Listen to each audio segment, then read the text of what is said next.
Bonjour et bienvenue dans le chapitre 17 de votre livre intitulé Sons et effets Doppler. Dans ce chapitre, nous allons commencer par parler d'intensité sonore, de niveau d'intensité sonore et d'atténuation. Nous verrons ensuite l'effet Doppler et comment établir l'expression du décalage Doppler dans le cas de la fréquence. Nous terminerons par parler des applications de l'effet Doppler aux mesures des vitesses. Premièrement, niveau d'intensité sonore et atténuation. Tout d'abord, avant de parler de niveau d'intensité sonore, il faut définir l'intensité sonore que l'on va noter avec la lettre I et qui s'exprime en watts par mètre carré. Lorsqu'une source sonore émet un son, de l'énergie se propage dans l'espace, l'onde sonore se propage depuis la source dans toutes les directions de l'espace, si bien que cette énergie se répartit sur une surface qui est sphérique. Si l'on s'intéresse à l'énergie transportée chaque seconde dans l'espace, alors on peut parler de puissance en watts qui s'étale sur une surface sphérique centrée sur la source.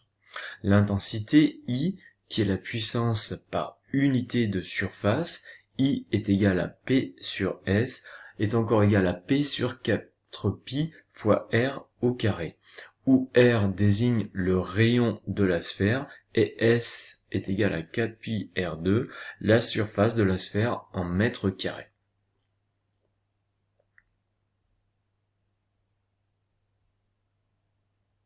On rappelle que notre oreille est sensible aux sons dont les fréquences sont comprises entre 20 Hz et environ 20 000 Hz. Elle est plus sensible à certaines fréquences qu'à d'autres. À 1000 Hz, on estime qu'en moyenne, notre oreille commence à entendre un son d'intensité qu'on va noter I0 égale à 1,10-12 watts par mètre carré. C'est ce que l'on appelle le seuil d'audibilité. Un son d'intensité plus faible n'est donc pas perceptible. Notre oreille peut percevoir des sons jusqu'à une intensité de 1 watt par mètre carré. C'est ce qu'on appelle le seuil de douleur.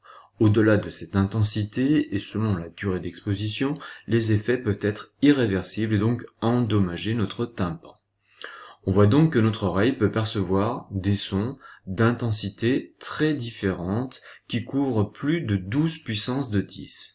Pour mieux rendre compte de notre perception auditive et afin de manipuler des nombres plus réduits, on préfère utiliser une échelle logarithmique en introduisant le niveau d'intensité sonore qu'on va noter avec la lettre L pour level en anglais et qui s'exprime en décibels, qu'on va noter dB. L est égal à 10 fois le log de l'intensité sonore divisé par l'intensité sonore qui correspond au seuil d'audibilité et qui vaut 1,10-12 watts par mètre carré. On rappelle que la fonction logarithmique a pour fonction réciproque la fonction 10 puissance, donc on peut calculer l'intensité du son si on connaît le niveau d'intensité sonore en exprimant que I est égal à I0 multiplié par 10 puissance L divisé par 10. Quelques valeurs peuvent être à retenir. Par exemple, 0 décibel qui correspond au seuil d'audibilité, au seuil d'audition correspond à une intensité qui est de 10-12 watts par mètre carré. D'une chambre calme correspond à un niveau sonore de 30 décibels. Une conversation à un niveau d'intensité sonore qui est entre 60 et 70 décibels. Et là où ça commence à devenir généralement gênant pour notre oreille, c'est autour de 110-120 décibels.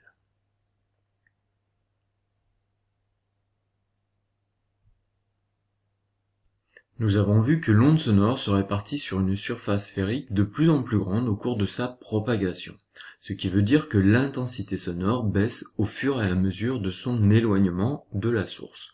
On parle d'atténuation géométrique et on peut montrer que lorsque la distance se double, comme par exemple en passant de 1 mètre à 2 mètres ou de 2 mètres à 4 mètres, l'atténuation est égale à 6 décibels. Il existe d'autres moyens pour atténuer l'intensité sonore, par exemple en utilisant un matériau qui absorbe l'onde. On parle d'atténuation par absorption. C'est le cas de casques ou de bouchons pour les oreilles. Cette atténuation peut atteindre 30 à 40 décibels. L'atténuation est définie par la relation suivante. A est égal à Li moins Lf, avec Li qui correspond au niveau d'intensité sonore avant atténuation et Lf le niveau d'intensité sonore après atténuation.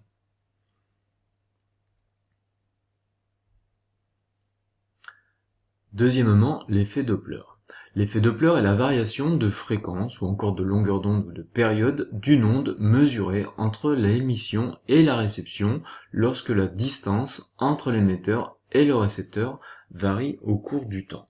Dans cette illustration, on peut constater que le véhicule se déplace de la gauche vers la droite et le véhicule tend à rattraper les ondes qu'il vient d'émettre et qui se déplacent vers la droite. Cela va se traduire par une longueur d'onde qui va être plus courte et donc une fréquence qui va être reçue par le récepteur qui voit le véhicule arriver vers lui, une fréquence qui va être plus élevée.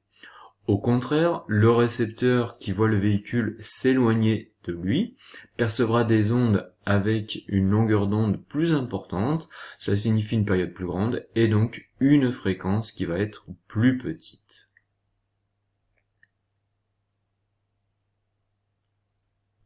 Voyons maintenant comment établir l'expression du décalage Doppler pour un émetteur E qui se rapproche d'un récepteur R qui est fixe à la vitesse qui est notée V avec V qui est inférieur à la célérité de l'onde qui est notée V de l'onde.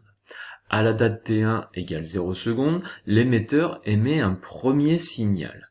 Il est à la distance grand D du récepteur, si bien que le signal sera reçu à la date T2 avec T2 qui est égal à la distance que l'onde doit parcourir, D divisé par la célérité de l'onde, V de l'onde. Donc ce signal sera reçu à la date T2 par le récepteur. À la date T3, l'émetteur émet un nouveau signal. T3 moins T1 correspond à la période d'émission des signaux que l'on peut noter TE. Pendant cette durée TE, l'émetteur a avancé d'une distance qui est égale à V, donc sa vitesse de déplacement, fois TE, si bien qu'il se trouve maintenant à la distance grand D moins V fois TE du récepteur. Le récepteur reçoit ce nouveau signal à la date T4.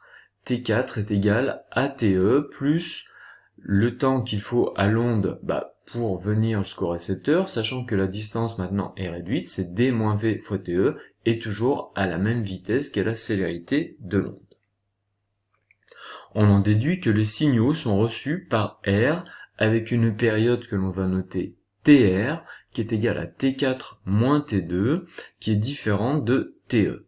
On montre que TR est égal à TE multiplié par 1 moins V sur V de l'onde.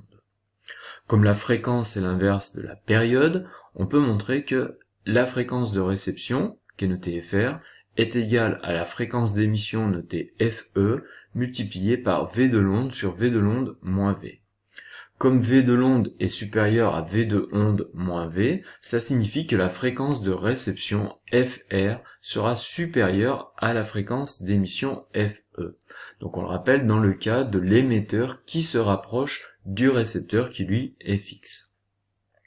Le décalage Doppler en fréquence, qui est noté ΔF, est égal à FR moins FE, c'est la différence entre la fréquence reçue et la fréquence d'émission. En mesurant ce décalage de fréquence, on peut calculer la vitesse de l'émetteur V à condition de connaître la fréquence initiale d'émission FE et la célérité de l'onde dans le milieu de propagation.